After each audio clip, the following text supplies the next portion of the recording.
Welcome, everyone. My name is Peter Corliss, Director of Technical Advocacy at ScyllaDB. I'll be your host for today's webinar, ScyllaDB 5 Developer Deep Dive Series, Performance Enhancements, and AWS I4i Benchmarking. Today, you'll learn about how ScyllaDB was architected and is continually improved to take full advantage of modern cloud hardware for optimum performance in I/O.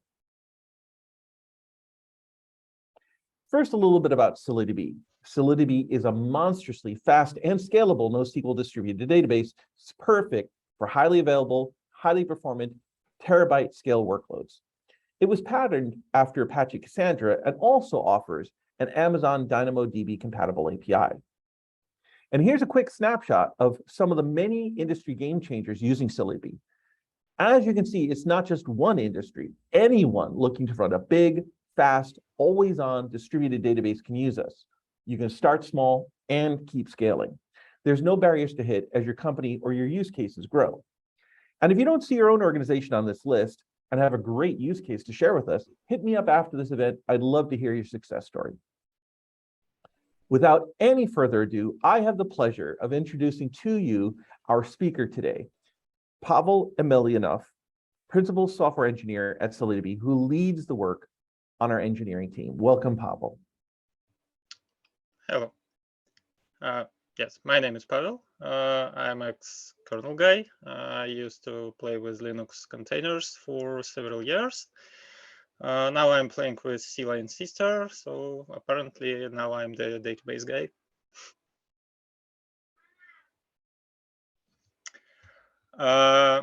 And we'll start with schedulers altogether and with IO scheduler in particular. Next slide, please.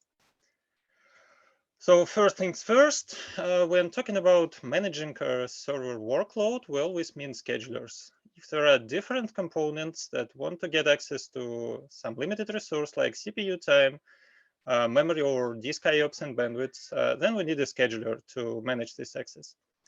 In Scylla, there are many components doing things of different priorities, like SQL Server, which is serving requests from the user, and which is thus most likely the highest priority thing.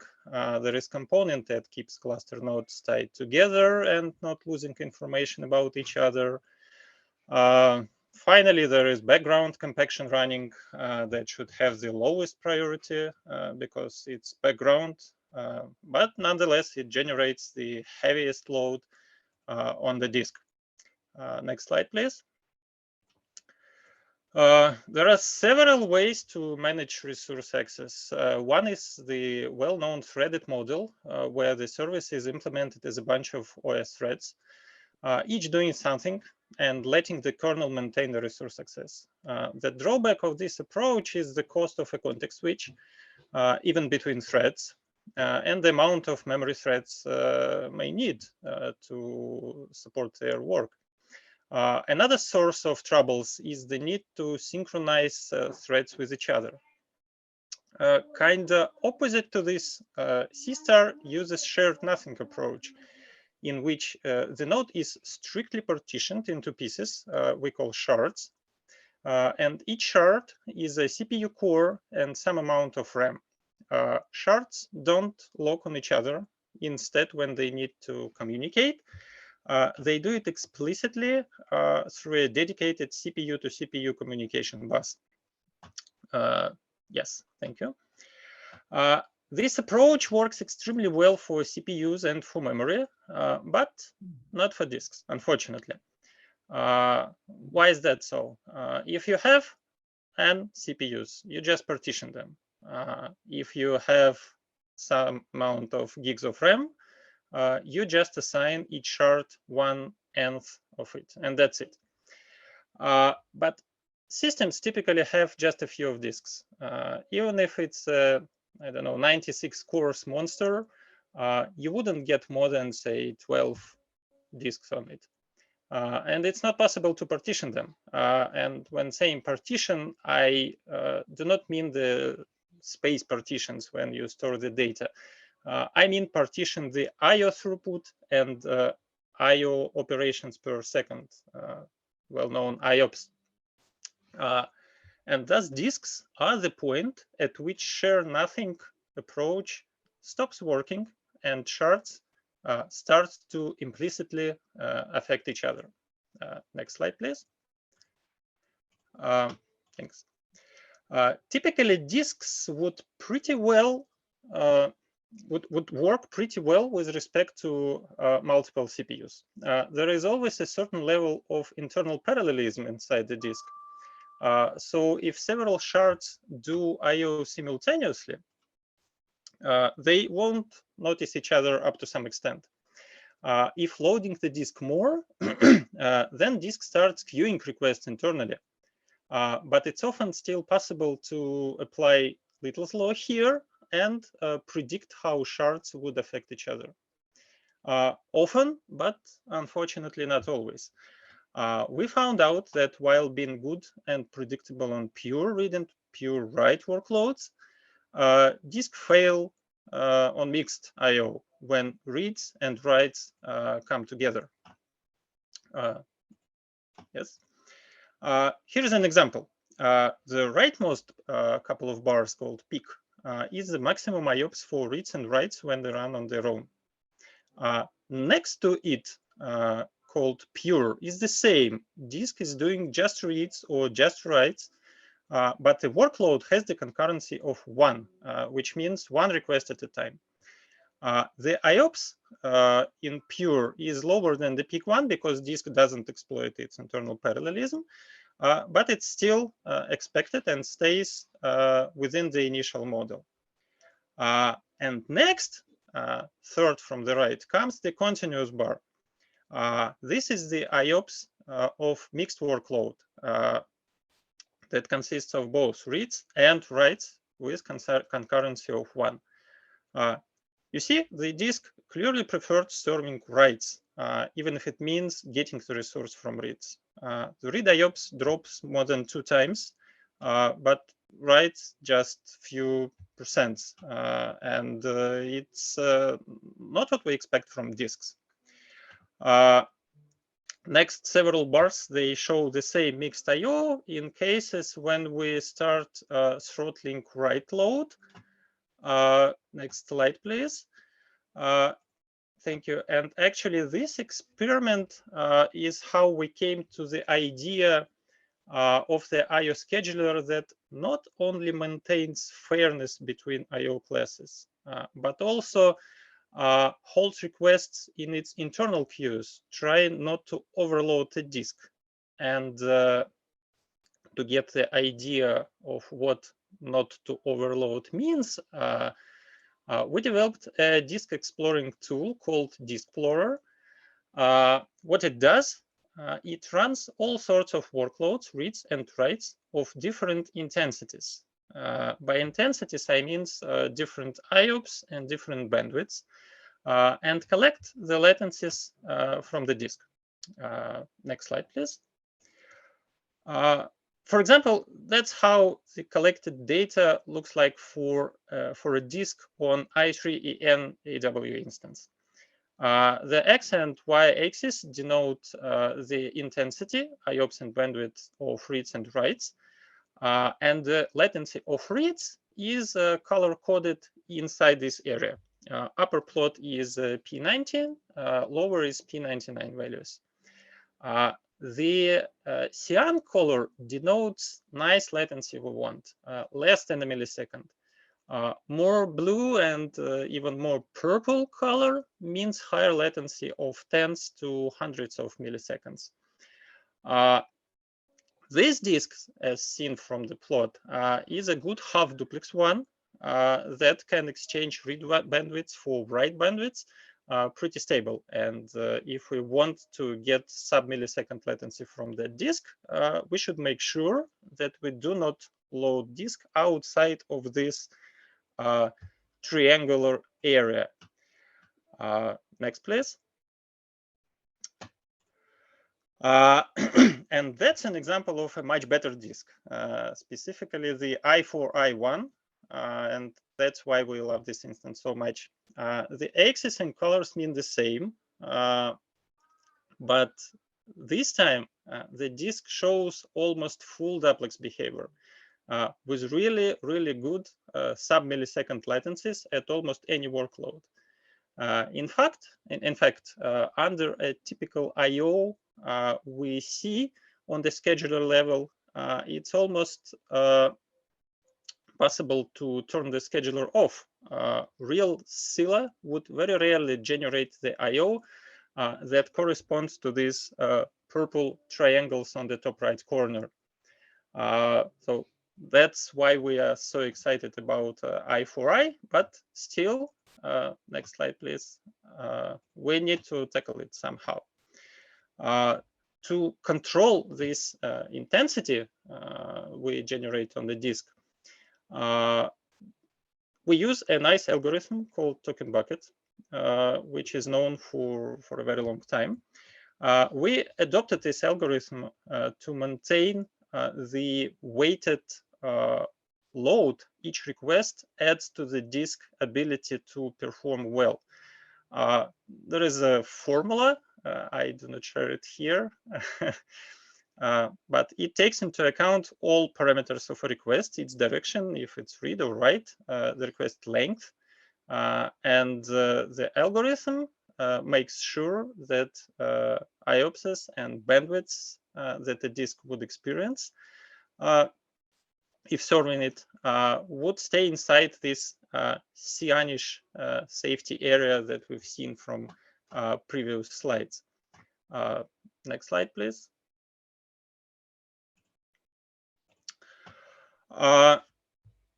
As for today, all this beauty is implemented in C*, and it's released with Scylla open source V. For those who is familiar with how to configure Scylla IO scheduler, it works just fine with the legacy IO properties file. There is no need to rerun the tuning tool. This new version of Scylla exports some new metrics about these weighted costs of requests we are accounting for. There is still some work to be done. The nearest thing is to automatically adjust the IO scheduler so that it could allow requests to leave the strict triangle in this area and get to a more full duplex mode as the I4i shows. Next slide, please.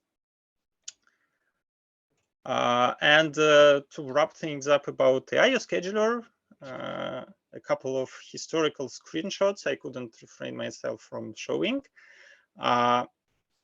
These are the in-disk latencies of Scylla that's been stressed by a Cassandra stress test of different incoming rates of several thousands of requests per second.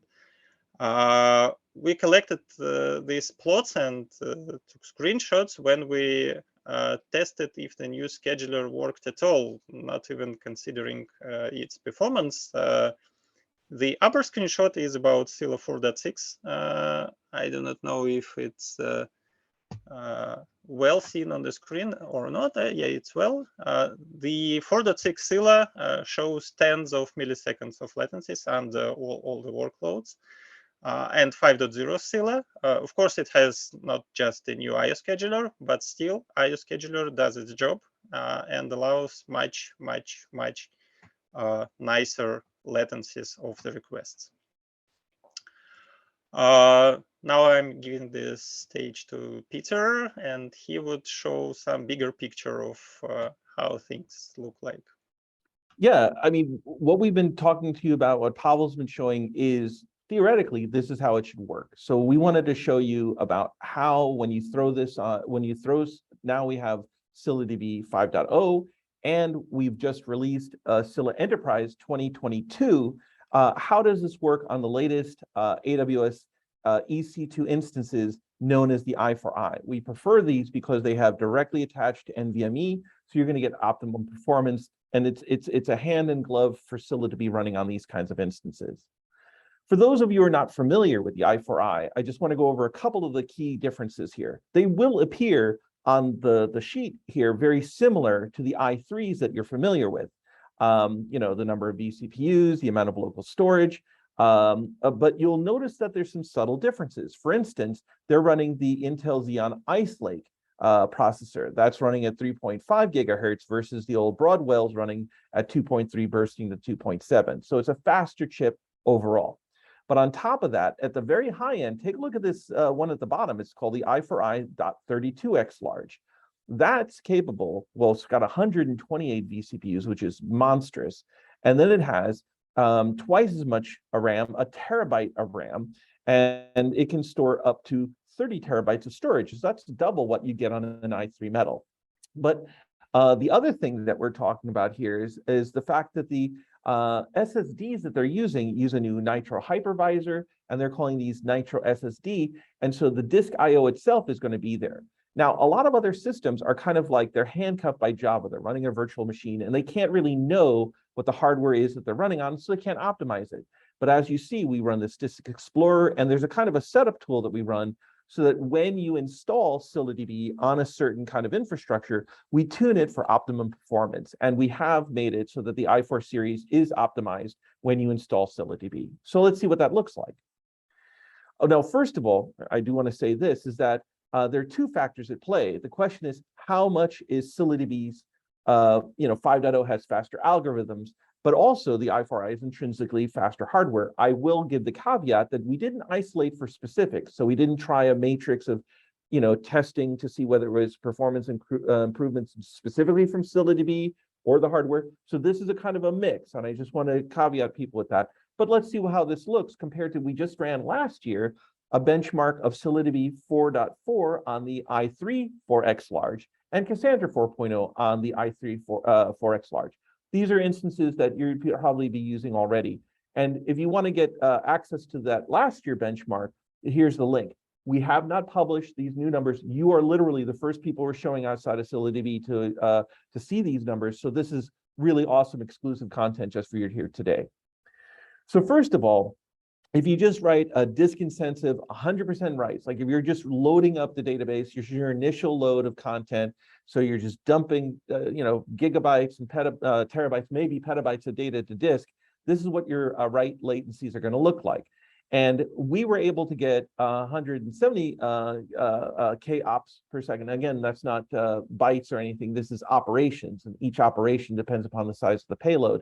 But you can see that the raw number of IOPS was able to double between the Scylla 4.4 and Scylla 5.0 on the i3 to the i4i. Pretty awesome. Twice the raw performance. Not bad at all. But this is also going to depend upon what kind of operations you're doing. So if we take a look at reads, again, Scylla's optimized for writes. Reads only saw 2/3 performance. But hey, 2/3 performance on the same number of CPUs, that sounds pretty good to me. So again, this is showing you that you're going to get a lot better performance, but you probably want to do your own benchmarking on the i4i to see how much your workload's going to get you. Now, we just were talking about the mixed workloads, and those are often the most difficult to take a look at. And here's the mixed workloads. So again, only a 37% improvement, but that's significant. That's not a bad uptake. So again, we want you to take a look at this kind of stuff. And then again, this is the writes. So writes are a little bit faster than reads for ScyllaDB. Now, we also know that not all partitions are created the same, right? You have hotkeys, and you may have Gaussian distributions in your data. And so we also wanted to test for that. And here's the toughest challenge, because here we only saw a 12.5% improvement. This was our initial testing. Maybe we can find better ways of getting Gaussian distribution improvements, but that was our initial test results that we got.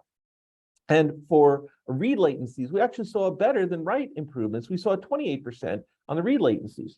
That's it's interesting, and we'd want to dig more into that kind of result. If you take a look at just memory intensive operations, a lot of times you have a high cache hit rate, so those initial things, like when you're doing an initial write, it's just going straight to disk, right? But here, maybe you have a lot of stuff in cache, maybe you have very large mem tables, and you're doing a lot of memory intensive operations. Even here, we saw 100% improvement. That's pretty awesome.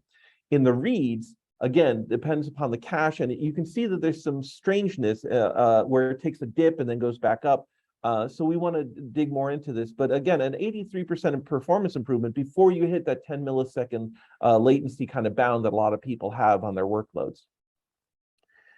Here's the mixed read-write workloads. And this is pretty important, though. 112% improvement on a mixed read-write workload. It's pretty awesome. And again, the difference between the read latencies and the write latencies were not that big. So with that, we're going to push you another poll because we'd like to find out how much data you have under management. Obviously, like a big server that can store 30 terabytes is only important if you need to store 30 terabytes or more. So why don't you give us your answers? And we'd love to hear where you're at. Maybe you're doing less than a terabyte, maybe 1 to 10 terabytes, maybe up to 100 terabytes or more. Maybe you can be up in the petabyte scale. So we'd like to hear what kind of data set you're managing, because that's important, when you're trying to do your sizing and scaling on whether it's ScyllaDB Cloud, ScyllaDB Open Source, or ScyllaDB Enterprise. All right, thanks a lot. We'll leave that poll up for a little bit for you guys to answer. And let's go on then. So at this point, it's time to hear from you, our audience. If you have any questions for Pavel, please use the Q&A button located at the bottom of your screen to ask your questions. And I think we have already a question asked during the presentation, so we'll see what we already have queued up. So let's see here. Okay, so Pavel, how is communication between the cores and the CPUs implemented? Between the cores and the CPUs, well, I think it's a question about how the communication between different shards works. Since they all have a shared RAM, the whole RAM is shared between nodes. Each shard has its small dedicated piece of its own RAM, where other cores can put messages. And when the shard sees a message in this area, it somehow handles the message and then sends a response back to the originating shard. So it's literally a message bus built on top of lockless lists. So the other thing I wanted to ask then is, didn't you just write a blog that talks all about this kind of stuff? Maybe we can put up the link for that blog here in the chat. But why don't you tell us about what you have in the blog beyond? Today we only had a short amount of time. We wanted to hit the high points. But what are some of the things that you can think in the blog, like the algorithms that you're talking about? What are some of the other highlights that you can see where people can get into the deep dive? Thank you very much. There's the link for you guys to enjoy. Yeah, that's a blog post. It actually has, yes, it actually has both. It has the description of the disk explorer, it has the math I omitted here, and it has a detailed explanation how we made friendship between token bucket and the math. Now, when did you decide that we're going to have to change this? We're going to need to add a token bucket. Like, how long did it take you to come to that realization and then to implement it? It's a good question. Actually, the pivot was when we realized that the only reliable way we can model the disk is by somehow maintaining the rates at which we submit anything into the disk, not by limiting the number of simultaneously executing requests or bytes or whatever, but literally rates, operations per second and bytes per second in some weird form. And since if you have a rate which is I don't know, something per seconds or per milliseconds, you cannot just estimate this value. You should take some period of time through which you estimate it. And the only known well-working algorithm to actually limit the rate was the token bucket. So the decision for the token bucket was obvious. The key point was to understand that we need to work with rates, not with individual requests. Right. So now that this is a solved problem, what's the next problem that you're focusing upon? Well, first of all, it's not completely solved. As I mentioned, on I4i, the new IO scheduler wouldn't use 100% of the disk abilities. It will still limit it up to some extent, so we need to fix this somehow.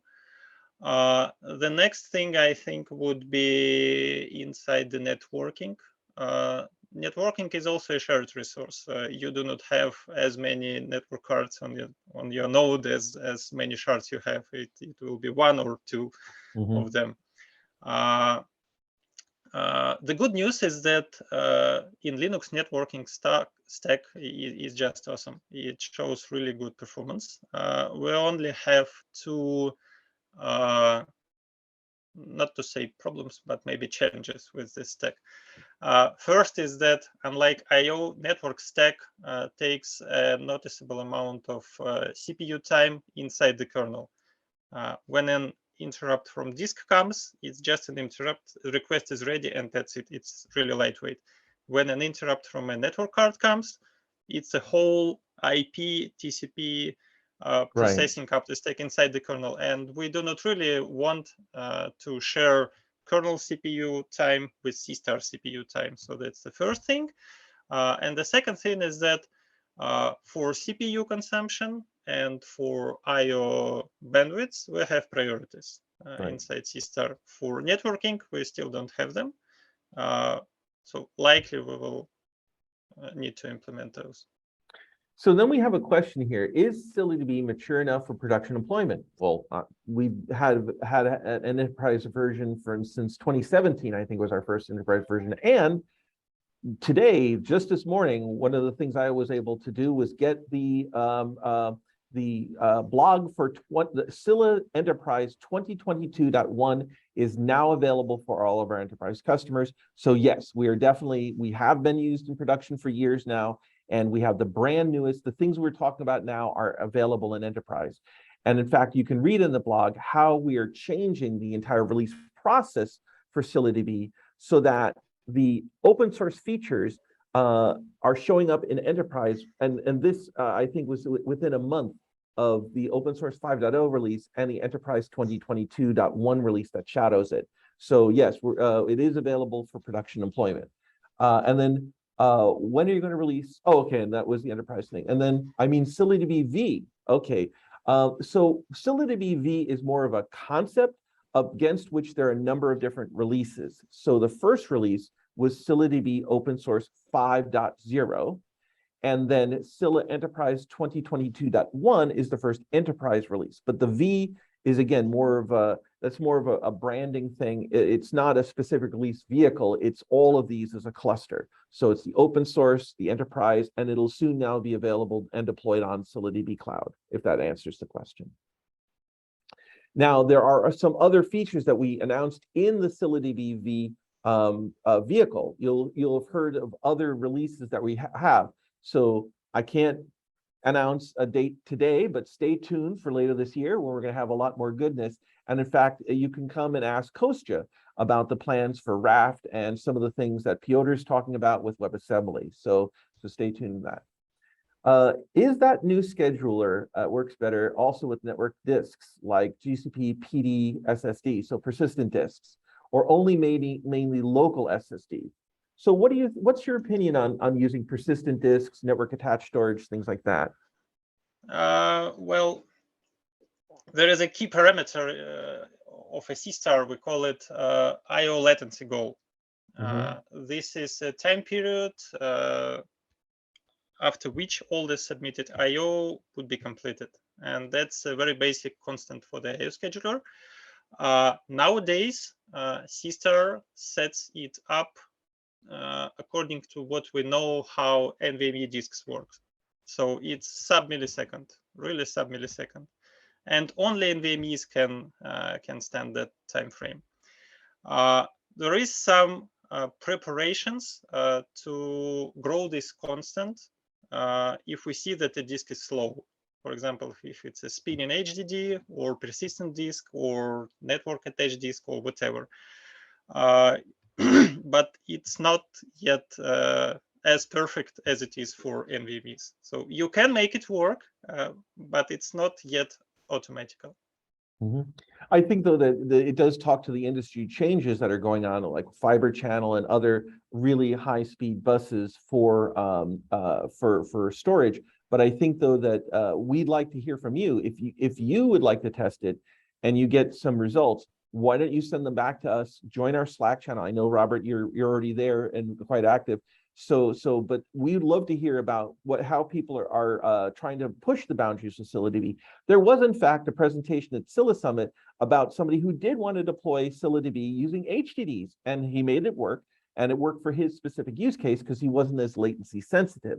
So if you'd like to try it on the GCP persistent disks, let us know how it works, and we'd love to hear that and incorporate that into the kind of work we're doing.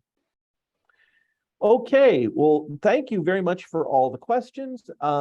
In due time, you will find this presentation available on the ScyllaDB.com homepage in our webinar section for on-demand viewing. Plus, make sure to add those 2 upcoming webinars to your calendars, Raft on August 11th, Rust and WebAssembly on August 18th. They are going to be awesome sessions. If you'd like to weigh in on what we present, in the future, please contact us either via the form on our website or on Twitter. We'd love to hear your ideas. Plus, you can always continue the conversation in our Slack user community where thousands of your fellow database monsters congregate.